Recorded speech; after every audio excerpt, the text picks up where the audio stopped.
So, Michelle. So, David. Look, we've had a lot of stuff to unpack lately, and we've got a new government. We have a new government. We've got a new government. Yeah. And with that, there's a lot of stuff going on in the intelligence world. Yes. But I had a listener on @PySpy Podcast on our Twitter feed. Yes. Give me a question. I've answered this question before, but I've decided we need to really look quite solidly at this question. It's a question about guns. Okay. Right. Of course, what has happened in America recently and continues to happen brought up the question of, what kind of guns do our spies carry? And to cut a long story short, this is going to be really different and really, really disappointing. None. Not a lot, no. We do. Some of them do. Yeah. But not a lot of them, no. No. So I just thought today, let's have a look at our spies and guns. Yes, and I mean, it's pretty pertinent considering what's been going on in the US. Yeah, I think we need to touch on that too. Yeah. You're listening to I Spy, the loaded gun of Australian intelligence. Okay. No, wait a minute. It's not quite loaded yet. Step away. Put it down. Put it down. Do I look down this hole No, here? no, Okay, no. I should put it down. Just put it down. Hello and welcome to I Spied. My name is Michelle Stevenson. I'm here with David Callan and we're going to talk guns and spies, but also particularly the role, I think, of ASIO in terms of gun laws, I think is quite an interesting one. And, the reason why this is kind of pertinent at the moment, we've seen a lot of mass shootings, particularly in the US. The last one at Uvalde, Texas, where 19 students, 2 teachers were murdered by a 18-year-old who had access to 2 assault rifles. He bought them 2 weeks before for his 18th birthday. Yep. Now, it's very interesting because when you go around the world, pretty much every country except for the US has made decisions to control their guns. Restrict access. As soon as something bad happens. Like in Australia, we had the Port Arthur massacre. And we had a conservative right government at that moment and they did the buyback scheme. They did all this kind of stuff. Here's a little fact on that. The ownership of weapons in Australia at the time of Port Arthur was 6.4 gun owners per 100 people. Right. By 2020, that was down to about 3.2 gun owners per 100 people. We basically went, well, do we need them? No, let's get rid of them. And interestingly, once those decisions were made, we've never had a mass shooting ever since. And that was in 1996. When was that? 96. 96. Yep. And we look across at New Zealand. They had a mass shooting. A man shot 51 Muslims. Hell of a mass shooting. Hell of a mass shooting. And then within 2 weeks, they did a similar thing. Yeah. And that was the thing with John Howard. John Howard had just gotten into power and he basically went, I've got political capital right now. I'm going to spend that capital on getting this rather unpopular for some, idea through. What's interesting about it is it's not an unpopular idea to restrict arm ownership. Now, let's get down to spies. Yes. We talk about spies, so let's look at it. At ASIO, as I've said, and if you want to know about it, it's called, the episode is Jokes on a Plane, where I only touched a gun once and it really touched me when I was hit on the back of the head by a counter-terrorist soldier pretending to be a terrorist. Yes. Now, have you not shot a gun? I have. Right. Oh, yeah, I fired a .22 rifle because we had one. My parents had a farm and they had one. And, you go and ping away at rabbits and things like that. Yeah, getting rid of vermin. And, of course, if there was a sick animal, you'd use it. As soon as the gun buyback scheme happened, my father turned around and have it. Yeah. Don't need it. Because when I was in the Army Reserve, I got to shoot guns. Yeah. I fired an Owen submachine gun out the window of a very schmick 1957 Holden. Okay, random. Yeah. Well, no, it was in a TV show called Tough Nuts where I was playing a very nasty piece of work, a big criminal in the Sydney scene. I can't remember his name now. But essentially, I hung out the window. This guy, the story was, at his second wedding, he left his own wedding to drive to Randwick with his sidekick to gun down a guy he didn't like and then drove back to the wedding that had half the police force at it, right? So that I fired a .22 caliber Beretta automatic pistol. I fired a lot of weapons, but never in the role working for ASIO. It's always as an actor. Yeah. Now, the reason for that is ASIO don't get given guns. We don't want you to have a gun, right? You don't need it. You have police officers that you work with. You have military personnel that you work with. They're the ones that carry the guns. And it's interesting because when you go to the UK, the police do not carry guns either. Only special armed forces. Armed forces. Like if you go to Westminster, as we did, we walked past Westminster when we were in London. We had the kids with us and there's a guy standing there with a Heckler and Koch MP5, which is a fairly substantial weapon. We also tried to get into Kensington Gardens to take our kids to the Princess Di Memorial Playground, and we were stopped by this copper with a machine gun. And like the guy goes, sorry, you can't come in. There's been a body was found in the park and it's been investigated. And my son, who was 10, looked at it and went, that's a Heckler and Koch MP5 Mark IV. And the guy went, Yes. And he went, can I hold it? And the couple went, yeah. No, what? Get out of here. Right?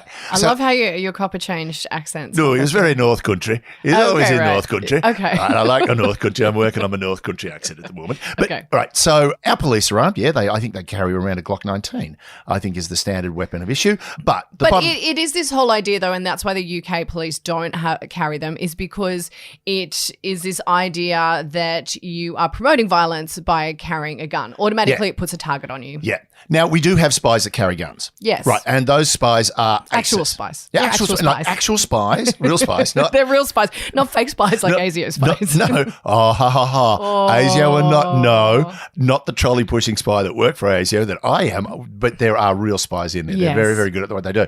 Please don't, I'm desperately trying to get Mike Burgess to come on the show, and if he hears that, I'm not coming on. Michelle was rude.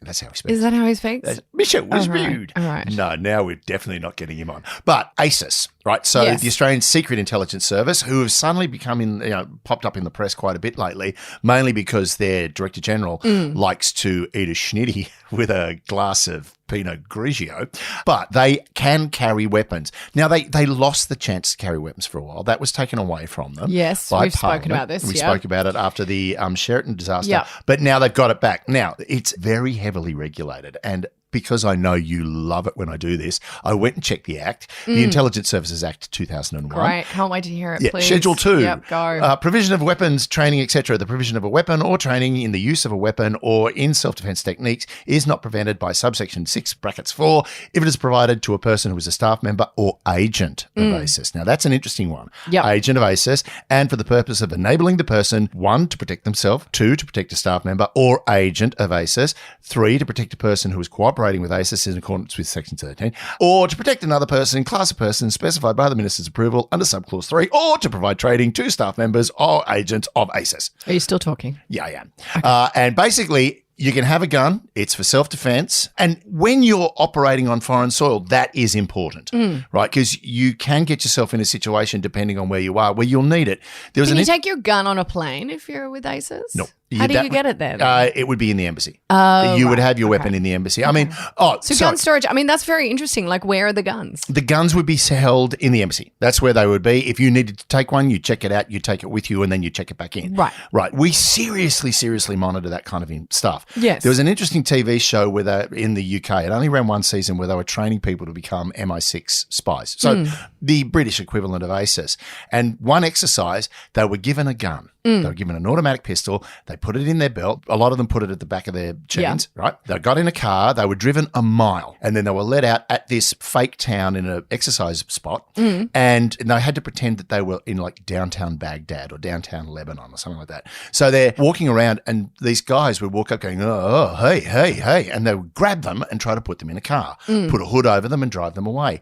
Every single one of them got hooded and put in a car, except one. And this guy walked up and went, hey, and just pulled the gun and went, fuck off now. And everybody in the crowd just backed off, and he got back in the car and went, drive me back to the embassy. So the guy in the car drove him the mile back to the thing. He went, I failed. And they went, no, you're actually the only one that passed. Why? We needed to know that you would pull the gun in a situation that was getting out of control. That's part of the training. Right. When do I draw my gun? Yes. Right? So with ACES, you are really strict. They're very strict on how they operate their guns. They're very strict on how they issue their guns. And it's not a toy that you just take home with you. Yep. And that is, I mean, the flip of that is if you look at American intelligence, everyone's got a gun. Yes, and that's kind of what I was getting at with in terms of our tight gun laws and how it would affect, ACES and ASIO in terms of, there's a limit on how many guns they have to deal with. Yep. The only guns that they're kind of dealing with are the ones that are coming through back channels, really. It's not the everyday person. No. A really interesting point happened. When I say that ASIO are not given guns, they are not given guns, but tech staff were being trained on how to handle weapons because tech staff were often operating with counter-terrorist squads. Yes. And in one exercise, it was a counter-terrorist squad approaching a premises, so with two techs, so the techs could put audio and video devices in so they could see what was going inside this premises, right? The classic was the umpire walked up and went, you've been shot and you've been shot, to two of the four guys in the counter-terrorist squad. And the two guys in the counter-terrorist squad that were left turned to the ASIO guys and went, pick up our guns, get the guns. And they went, we're not allowed to.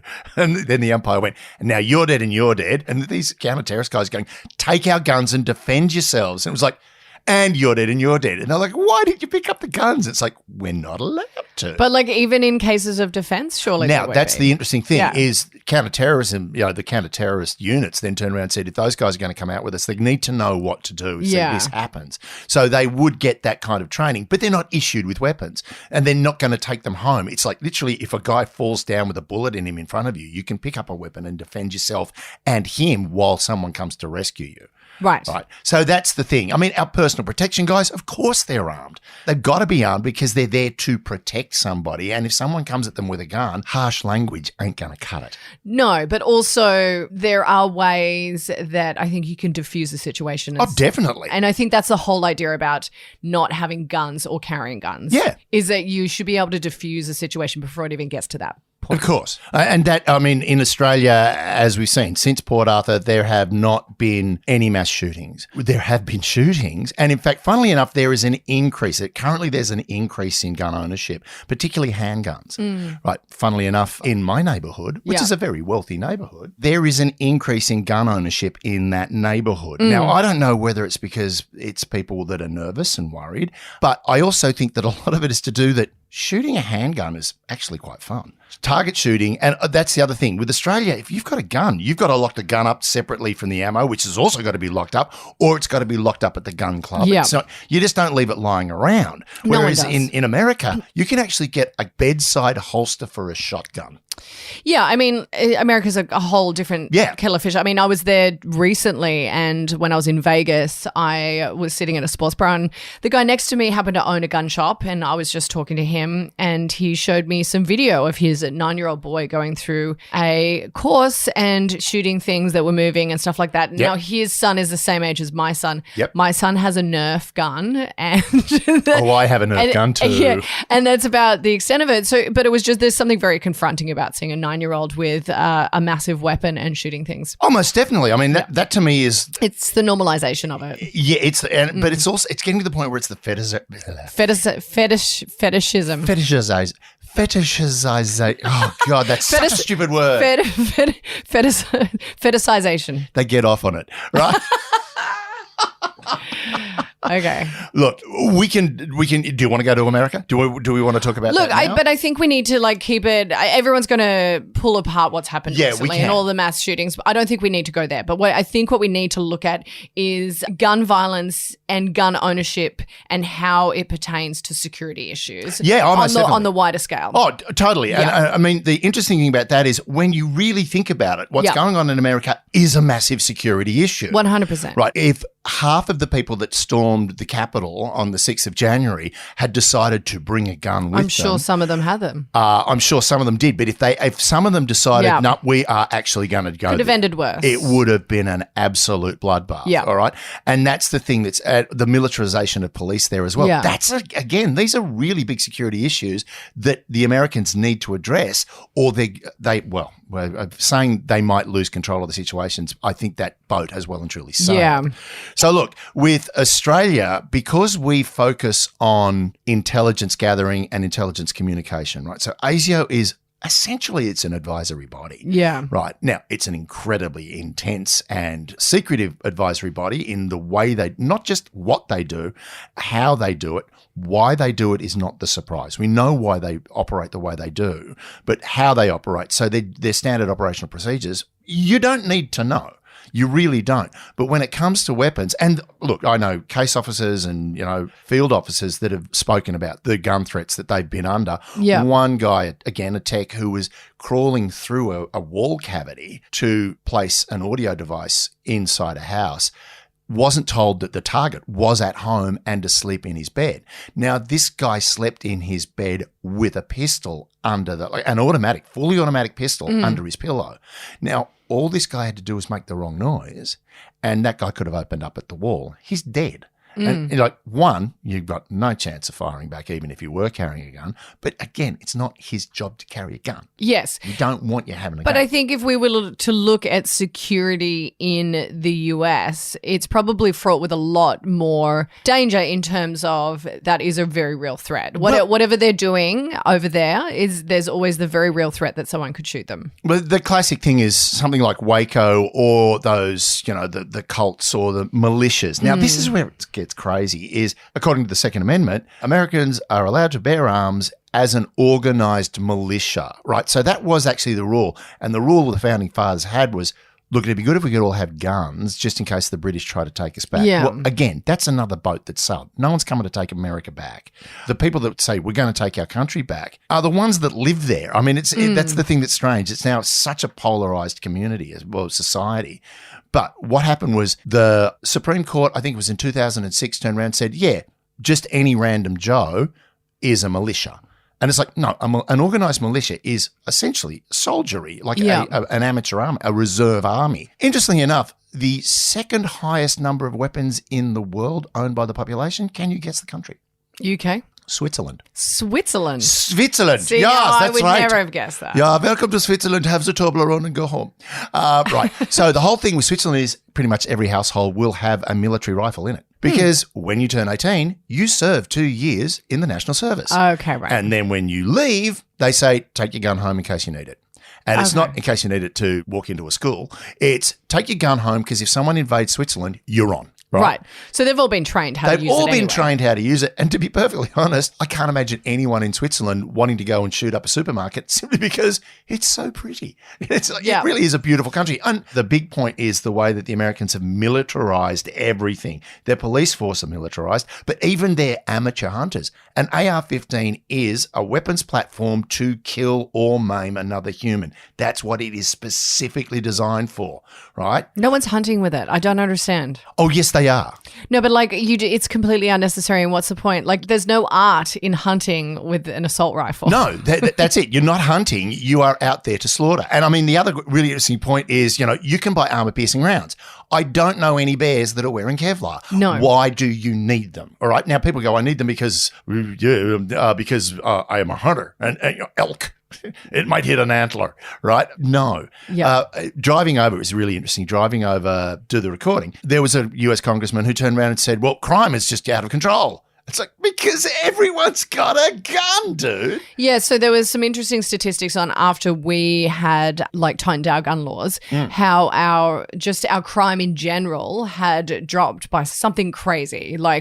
Just in general, all crime across the board had dropped as soon as you restricted gun access. Yeah.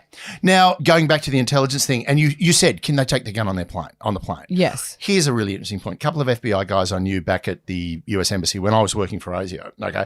They were both the guys seconded from the FBI to Australia for a 2-year period of service. See, now I would think that they would be allowed to have their gun. They were. They carried their guns with them. Right? It was regarded that you're law enforcement officers, therefore you can carry it. And you're in this country as diplomats. We trust that you know what you're doing. And they do. And I don't think they ever drew them. Right? From my knowledge of what I know of them, they never pulled their weapons. The interesting point was they both had to fly to Sydney one day. And they showed up at check-in and one of them put his badge down, went, I'm with the FBI, and took his gun off and put it down, right? And, the poor guy at the security check-in went, Yeah. And thankfully, the hostess said, we'll have to check that into the cockpit. And the FBI guy went, yeah, that's fine. The other guy went, you will not take my weapon. And it's like, sir, you can't get on the plane unless we check that. I'm an FBI officer. I carry my weapon. It never leaves my side. Now, here's the thing. You're flying from Canberra to Sydney. Now, anyone who's going to hijack a plane for that flight, well, you're an idiot because you're barely, by the time you go, all right, I'm taking over the plane, you're already landing. got to sit down and strap in. You're landing, all right? So the whole thing is, again, one of them went, I understand your rules, which is really important. If you're living in another country, you got to live by their rules. And you also have to pick your fights, I would imagine. Yeah, and to me that was this is a really stupid hill to die on. Yes. Because it's not going to end well for you. It's not going to end well for the airline, and it's certainly not going to end well for the embassy. Yeah. So how about we just everyone take a deep breath Yeah. and just put it in the box you'll get it back in 40 minutes. Yes. Right? It's that simple. So they can take the guns on. That's really interesting because I would imagine that would not happen here. No. There'd be no reason. But like, there are sky marshals with low velocity rounds in a pistol, so in case someone gets on the plane. But I mean, that's more international flights and stuff like that. And in America, it's a lot more prevalent. I don't think I've ever met or seen a sky marshal. But then again, I don't think I'd want to be able to see them, right? Is it like they're going to sit there with a hat and a badge on? They're just going to sit there and they'd have a concealed weapon on them. Right. But again, just getting on the plane as an air marshal must be difficult because you've got to go through the queue with everybody else and you've got a weapon on you and it's going to set the dinger off and then I don't know how they do it. So from a security perspective, when we're looking at guns and their prevalence or not so prevalent as the case may be for us. Recently, though, we have seen an influx in guns coming into the country, particularly with a lot of the organised crime. Yeah. And only recently there was a big shakedown of organised crime and they found a lot of guns and a lot of drugs and a lot of everything. Oh, yeah. Would ASIO be involved in that stuff because it's coming in and out? No. ASIO would definitely be interested in that. Yes. Right. But they would not be heavily involved in it. Right. Right. The point is what ASIO's point of interest with that sort of thing is more along the lines of, if it's going to a bikie gang, they're like, the police's problem, not ours. But it's more a higher level organised crime, not bikie gangs, more like, you're close to terrorism, but like not quite. If you're getting close to terrorism, we definitely want to know about it. Yeah. The same with if you're a right-wing group and you're suddenly building up a whole bunch of weapons from because there's that as well, right? Right. Oh, yeah. We really want to know about that. But armed people are dangerous, right? And as I said, what is it? 2 out of 100 people, 2.5 out of 100 people are gun owners. Right now, the interesting thing is there's about 3.5 million registered firearms in Australia. But when you break it down with the figures, it means that the average gun owner owns 4 weapons. Now, generally that's going to be the guy's got maybe a shotgun, maybe a long rifle like a 303 or a 2020 or something for hunting, like goes out and shoots feral pigs, and maybe a 22 that his son uses and maybe a handgun, maybe, right? So on average, gun owners have about 4 weapons. So 3.5 million firearms. If most gun owners have 4, that's not a lot of people with guns, all right? So that reduces that capacity, which, again, I don't have a problem with whatsoever. The fewer guns we have around, the better. The average number of guns in America is 120 firearms per 100 people. Do the math. Yeah. Right? And the funny thing is, the gun ownership is around about 60%, right? So that's still a lot of people with weapons, but that means there are a lot of people with a lot of guns, right? And that's a big security risk. Well, I read someone's brought up this tweet that the current Texas governor tweeted a few years ago, and basically he said that California is number 1 in gun ownership and Texas is second. Come on, let's change that. We've got to do better. We have to do better. Yeah. So they and then you reap what you sow. Yeah, the gun ownership becomes a competition, which again, it's that fetishization. Getting turned on by owning a gun. All right. It's that the whole thing is it's the fixation with gun ownership. Yes. Now, there's a beautiful thing in the Bowling for Columbine movie that's basically a cartoon explanation of why Americans love guns. And it's a really, really clever way of looking at it. But there was one tweet I saw that was really interesting. It was like, okay, how about we solve it like this? Any guy that wants to buy a gun has to go through the same hoops any woman who wants an abortion has to go through, right? And it was literally like, you've got to see counselling, you've got to get checks done, there are no checks. And interestingly enough, there is a law in 44 of the 50 states in America called the preemption law, which means it's a preemptive law that blocks any law that tries to bring in gun control. Yeah. Filibuster. Right. They're filibuster. They're filibuster and they're gerrymander and all that sort of stuff. But for America, the security risk runs to the point where it just boils over. And it keeps getting there. It seems like and interestingly enough, now that they're getting rid of Roe v. Wade, you can't have an abortion, but you can buy an AK-47. You can buy an AK-47 or an AR-15 and go into a school and no one's going to do anything about it. We're not worried about the school. We're worried about the unborn children. Now, but anyway, what I really wanted to get onto as well quickly. Right. So ASIO don't carry guns. No. But when you look at every other country, like their kind of version of ASIO do carry guns.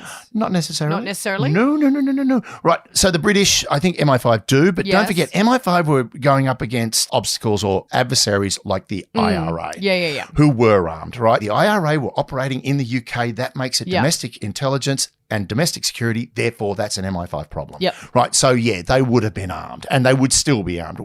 The funny thing is, once you give a person a gun, it's really hard to get it back. I mean, that's why the buyback in Australia was such an incredible moment in our history. Now, America, pretty much everyone, if you're in intelligence, you got a gun, and you're not in intelligence, you probably got one anyway, right? Canada, well, their internal security, CSIS, has the Royal Canadian Mounted Police in it. Yep. So they do have a policing side of it. So, yes, weapons would be part of their purview. The French just don't mess with the French. Why? What have they got? They don't take prisoners. They're armed with a baguette. Oh, they're armed with a 9mm baguette that fires croissants at you at range. No, I'm not going to lie. I wouldn't mind it. Yeah. No, the French are very proactive in their internal security and their domestic security. So, yes, I should imagine they're armed. I think that we're the exception, not the rule, but I don't think that we're the only country that leaves our domestic intelligence officers unarmed. That doesn't mean they're unprotected. It just means that they can't pick up a gun and start a fight. So anyway, look, it's really interesting talking about guns because when we think about guns, specifically off the back of what's just happened and where our law enforcement, not just our law enforcement, but mostly like ASIO and ACIS kind of sit. Yeah. It's interesting to know that some of them carry guns, some of them don't carry guns. They only carry guns, and it's only ACIS, but the ones that carry guns only carry them when they bloody need them. They don't carry them as a habit. They carry them as a part of an operation. But I would think that is different for different countries. And it's interesting because, the ones that probably would be a bit more heavily carrying them are the ones that probably have more guns to deal with. Yes, I think that really is the point. The more guns you have in your society, the more your law enforcement and your intelligence security are going to need them to be able to combat it. In Australia, we don't walk around carrying guns. If somebody was to walk out in the street carrying a gun right now, man, that would make the 6 o'clock news. Yeah, 100%. In America, that's going to McDonald's. Yes. Right? So there's the difference, right? Yep. That's the dichotomy. And I think you made a really good point in saying that because we're not as armed, our law enforcement and our intelligence do not need to be as armed. Yes. Thank heaven for that too, because let me tell you, mate, imagine walking into a situation and at any moment you could be shot at. Here's a great point, right? It's a great way to finish it up. We had a new parent at the school. Now, my children went to a school in the city. I teach at that same school. My wife was on the P&F, and of course, somebody brought up, I demand that we have an armed security guard at the front door. Random. Right. Well, yeah, we all sort of my wife said, she just turned around and went, no. And the person went, these children are going to school in the middle of the CBD, right next door to town hall. There are a lot of important people. What if something happened here, right? And she went, they are in a primary security zone, right? So at the school that my children attended and the one I go to every day to teach is in the middle of a primary security zone. If anything happens, there's going to be a cop there in 30 seconds. 100%. Boom, right? I mean, we saw that with the Lint Cafe. Lint Cafe. Well, the other thing was there was a bomb scare. Somebody rang up and said they planted a bomb in town hall. Yep. Right? So the school gets locked down and then on the cover of the Sydney Morning Herald the next morning, thankfully my son wasn't involved, but it was a bunch of his mates who'd snuck down into the foyer to watch it through the front doors. And they all got a detention because they didn't have their shirts tucked in, right? Now, in America, that would be, duck and cover and go to the security and get under your desk and turn off the lights. In Australia, it's like, boys, the next time you go to watch the bomb squad, can you please tuck your shirts in? Because you made the school look bad, right? That's the level that we're looking at here. So, of course, the whole armed guard at the front door, that never happened, right? They have a security guy at the door, mainly because it's, some random walks in off the street. Yes, it's more for the randoms. It's not I'm coming in to kidnap someone. It's more like, can I use the toilet? No, you can't. It's a school. Oh, sorry. And most people don't realise it's a school. Yeah, yeah. Right? So, in Australia, the reason why our security intelligence services are not armed is they don't need to be. That's good. Yeah, I think it's a great idea. God, imagine me walking around on the mail trolley with a gun. I'm so happy you never had a gun. Really happy. I was so disappointed until I realised, oh, God, if I had a gun, I'd probably use it and it'd probably shoot me first. And also, imagine you storing it in that bum bag of yours. It was a big bum bag. I'd actually have it holstered next to the bum bag. God. And then when I turned the bum bag around, I can't unsee this. I couldn't. Okay. It'd be very hard. You'd be cross-drawn.